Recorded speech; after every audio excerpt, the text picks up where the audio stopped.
what they call me. I promise that you'll never be.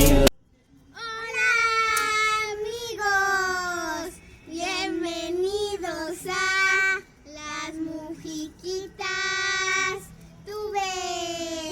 El día de hoy vamos a hacer una fogata y tenemos de invitado a mi primo Emi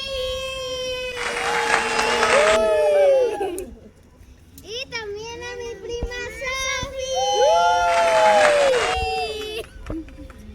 Y hoy vamos a asar bombones.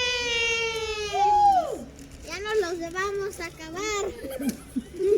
Para hacer los bombones tenemos que hacer una fogata. Y juntamos palitos. Ponemos los bombones en el palito y los ponemos a asar.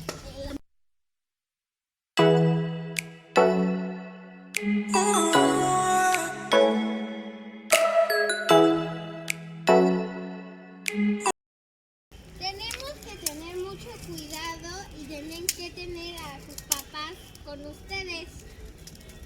Ahora sí vamos a asarlo.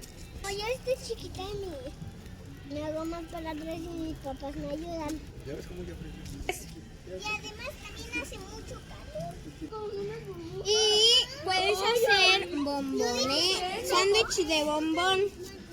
Lo agarras así, pones 2 galletas Marías o cualquier otra galleta y lo jalas y ya te lo comes. Suscríbanse al canal de mis primas. Adiós.